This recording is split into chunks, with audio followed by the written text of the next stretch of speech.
Um, Next up is Pablo Brenner. I had the opportunity to have dinner with him last night, and very, very enjoyable, very bright man, very interesting. Pablo comes to us with 25 years of experience in the high-tech industry, a degree in computer engineering, and in 1993 he co-founded Alvarian, one of the first companies to release Wi-Fi products. Currently, he is the VP of Innovation with Globant, and, well, I'll read just a couple of more things since we have just a second. And he's also a partner with Prosperitas Capital Partners, the only venture capital fund in Uruguay. So welcome. Thank you.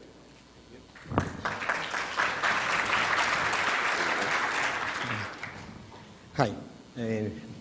I could speak Portuñol, but I try to do it in English, so otherwise translators will have a tough life with me. So, can you hear okay? Yeah. So basically a little bit to tell what is Globant. Probably most of you don't know. We are just a software development company, a technology company based out of Latin America, providing services to customers mostly in the US. Now we have also an office in Brazil. Among our customers, we have Google, Disney, Electronic Arts, JP Morgan, Citibank, Travelocity, so very big companies in the US and Europe. And many of them are in the media business, just JWT, Young & Rubicam, Kantar, TNS. And we just, the WPP group, we just bought 20% of our company, which was a very, very interesting move since we are not a media advertising company. We don't do this business, we are just technology. But that shows how technology is affecting your business. So basically, the purpose of my presentation is to talk a little bit about what's going on in technology, what's happening, and what trends you should be aware of for your future. So this is, I loved what the previous presenter said about the temporary monopolies. And this is a good reason why typically I said, why should companies innovate? So you can have a temporary monopoly, just you can be the only one selling Coke in the desert. As a matter of fact, this happened to me. When I was 20 years old, I was traveling in Egypt, in Luxor, where there were 45 degrees, really, really hot. We were in the middle of the desert, and suddenly we see a booth with Coca-Cola. So we were really happy. We approached there, said, how much for a Coke? He said, $5. I said, but in Cairo, it costs $50. Wonderful, go to Cairo. So my curse to this guy was one day this will become an oasis and you will be out of business. So basically this happens a lot. The environment changes and we can have this temporary monopoly and we could be very, very happy with what we have, but suddenly the world may change. And the world is changing for many reasons. One of them being technology, its regulations, social trends, geopolitical factors, and more. So basically, the one I will talk is mostly technology and what should we be aware about this. Let's imagine that we go for a walk with a GPS, a camera, video camera, dictionary, calculator, audio recorder, music stereo, barcode reader, a word atlas with maps of every place in all the time, a radio, an accelerometer, and we would carry all of this together, yeah, just packing all this.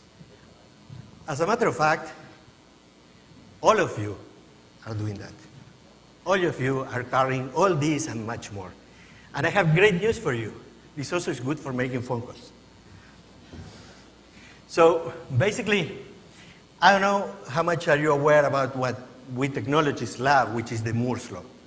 Gordon Moore was one of the founders of Intel, and basically, back in 1965, he found that he defined that the amount of transistors in a given shape doubles. He said every 2 years.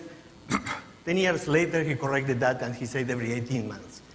So this is happening since 1965, that the amount of transistors we can put on a chip doubles every 1.5 years. You are probably saying, what do I care? Basically, there are some corollaries to this Gordon's Moore law. One of them is that the speed of the processors is duplicating every 18th month. So this is how, in 1987, I bought my first PC, and it was 4 megahertz computer. I was really happy to have a 4 megahertz computer. So now, 25 years later, we are on 8 gigahertz or something like that. So it's 2,000 times faster than the computer that I have in 25 years. The same happens with the memory capacity. That was, my first computer has 64K RAM. Now you don't buy a computer with less than 4 gig or something like that. So what we are seeing, this fact that it duplicates every 18 months, and you see that on all, hard disk capacity, everything you see, you will see that it duplicates every 18 months or so. So what we have is an exponential growth, which is the blue line, which if we compare to a linear growth, if we had a linear growth from the very beginning, it will be the black line. But even if you have a linear growth from this point, which was when we were at 512, basically you see how in 4 or 5 iterations, the gap is tremendous, it's huge, very big. So what's one of the problems is technology is growing exponential, but our brain doesn't know how to think exponentially. If I ask you what will happen in 5 years from now, you or everybody else, what we will do is just look 5 years ahead, before, and see what happened, and say, okay, that was fantastic, so we will keep growing at the same rate. Which is not true. Basically, in 5 years from now, things will be much, much intensive, much, much accelerated than it is today. So if you look at the telephony, you can see that. In 1950, we have the dialing phones. That's an interesting idea. Some years ago, one of my daughters asked me, Dad, why do you say dialing a number? Strange thing, we still dial numbers, and there are no dial phones anymore.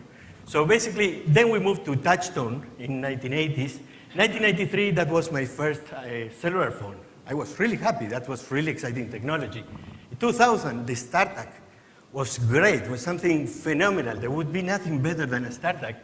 2008, we just got the iPhone, and we go on. So you can see how these things are incrementing exponentially.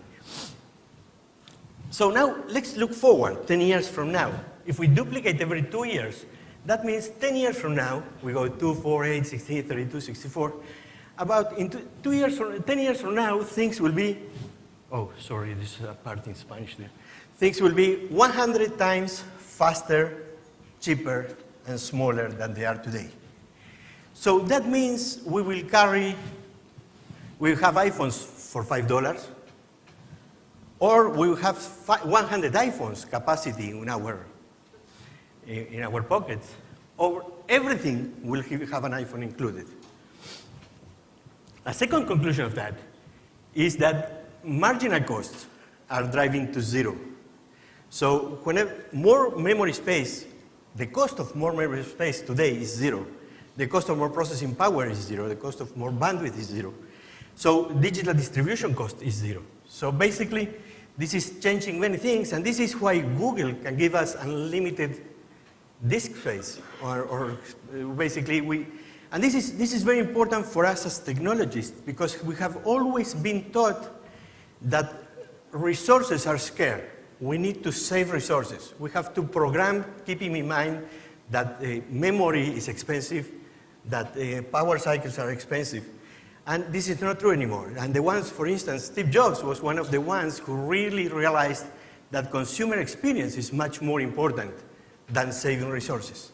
And since we can predict how fast things are going, we can know what should we designing today for the next 2, 4, 5 years. Oops. So a couple of companies that didn't realize. Borders. Basically, they didn't realize the world was changing. Amazon took over. Amazon, for me, I think is probably the most innovative company in the world. Many people, when you think about innovation, they talk about Google, Apple, but if you look at Amazon, they started selling books online. Then they said if we are already selling books, we can sell whatever else. Then there was one big trend that was kind of killing the books, the online selling of books, which were digital books. So they released the Kindle.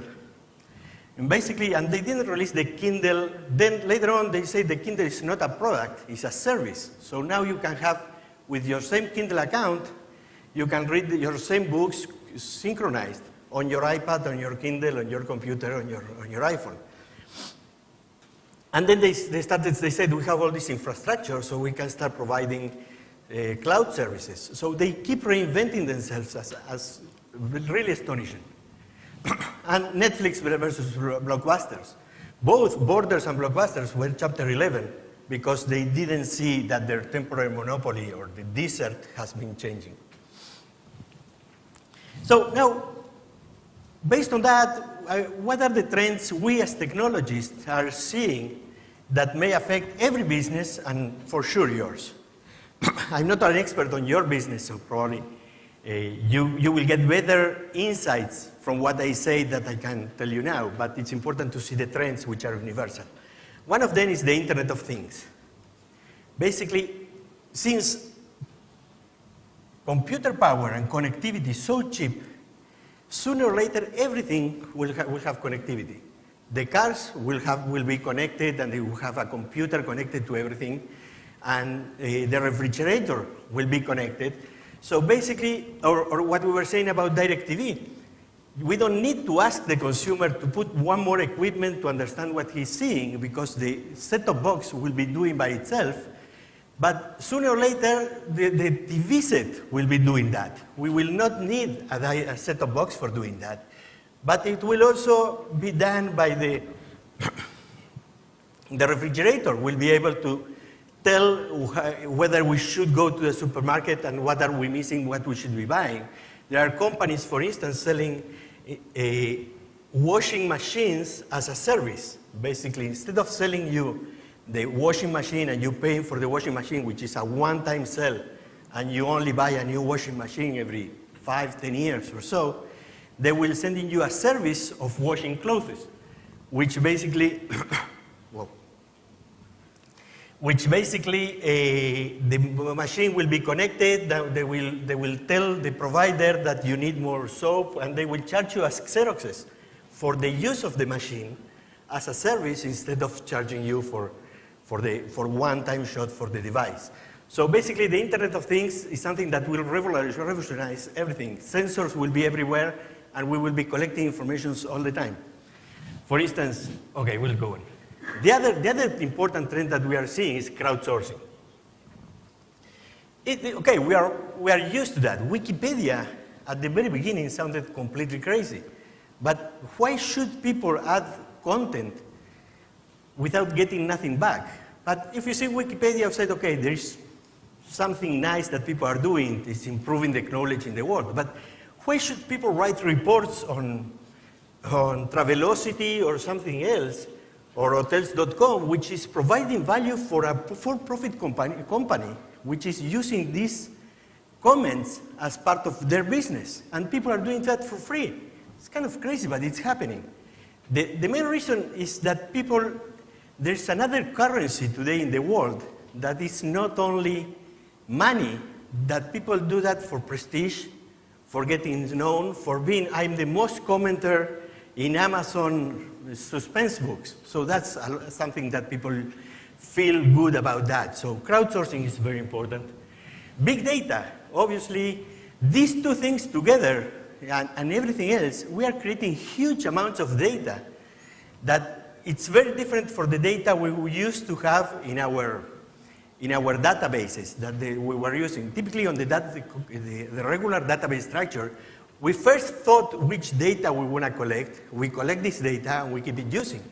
Suddenly, we realized that there is a lot of data that is valuable or may be valuable in the future that we are collecting, but it's completely unstructured. So we need a completely different way to analyze this data. This is what big data is about. And this goes with the other trend I was saying. Memory space is very cheap, it's free.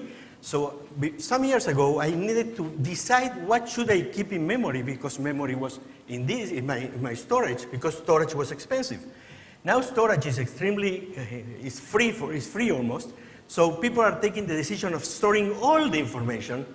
So sooner or later, I will bring a mathematician who will try to find out that people who wear Nike shoes, they also like to read suspense books. So they will find some kind of correlations that we don't know and nobody knows, but we will let analysts, data analysts, to understand these relationships. So big data is a very big trend. I think in some things it's a little bit overhyped, but it's really there and will providing a lot of value. Then we have peer-to-peer. This is also something that's breaking many industries. I know time is running out, but just 5 minutes more. Peer-to-peer is another trend that is breaking many businesses. People, for instance, you can see that people, probably you know Airbnb, just the regular hotel business, you just went and go to a hotel site or to a specific hotel and rent a room. Suddenly people were saying, why shouldn't I be renting a room in my house to somebody else, or why shouldn't I go stay at somebody else's room? So they're taking out the intermediary and doing direct peer-to-peer transactions. But okay, for hoteling, that could be interesting, could be nothing new, but for instance, you're seeing that for cars. There's many people that there's GetAround and many other companies doing peer-to-peer sharing of cars or renting of cars. Basically, if I live in New York and I don't need the car during the whole week because I go by train or by metro to my office, I have the car there that is not being used at all. But somebody, probably a tourist, is going to New York and he wants to rent a car. So instead of renting a car from Hertz Service or somebody else, they will go to GetAround and rent a car from an individual, which will be much cheaper. And both of us are doing a great deal. So you are seeing that for all kinds of crazy things. You are seeing that, I've seen a startup doing that for restaurants. People cooking at their houses, charging some other people to kind of amateur chefs, bringing people to have dinner at their houses and charging for that. We are seeing that for lending, taking out the banks as intermediaries. So we are seeing a lot of peer-to-peer happening. The long tail was kind of mentioned there. I don't know, I think most of you are probably aware about the long tail. Everybody knows about the long tail? Okay, so basically what we are seeing with the cost of distribution being zero, that we are seeing the long tail sales, this is the amount of sales of a single product, and this is the amount of products that sells this amount. So typically, consumer product goods companies were focusing on this because shelf space was really a limitation. So if I want to produce a movie, it better be a huge success, so the small amount of cinemas that are in the world will be showing my movie or not somebody else. Now with all the digital distribution, this is not a problem anymore, so you see a lot, and you see that there's lots of people probably in Brazil that love Japanese movies. But there is no cinema that is showing Japanese movies, so they will see them there. The interesting fact about the long tail is that the total business, which is the area below this curve, is bigger on the long tail of lots of products selling small amounts than on the beginning, which is a small amount of products being big hits. So this is a completely thing that is changing. If you look at the statistics in Amazon or Netflix, you will see that. We already talked about pattern recognition, face recognition, voice recognition, image recognition, as we were saying with DirecTV. The technology is already there. It's just a matter to get it to the consumer. It may take 2, 4, 5, 10 years, but the technology is there already. Social TV, this is extremely important. Basically, social TV or second screen, as some people are talking about that. This is a huge trend. Most young people, whenever they are watching TV, they are also chatting and doing social networking on that. So this is a great way to get information without the need of using the telephone line of DirecTV or some other way. because the information is there and you can know who is watching what and when. There are new technologies. If you get back and combine that with the voice recognition, speech recognition, you can synchronize and know what is happening on the TV when the people are chatting on their iPad. Gamification is another very big trend. And this is the last, I think it's very important. We are seeing a trend of brands as publisher of apps. That's very important for you guys. Now, instead of asking the people about what they use, what they do, what they need, one of the things you can provide great apps that people will find convenient to use, but you will get a lot of information. For instance, if I had the most popular app for shopping list for supermarkets, and people would be using that, you would have a lot of information to provide for your consumer packaged goods providers, telling who buys what and when they buy it. And this is nothing to do with you, I guess, yet I couldn't find yet what's the combination, but 3D printing is a very big trend. Everybody's talking about that. It's a very big hype. I don't know yet how it will affect our lives. Thank you so much.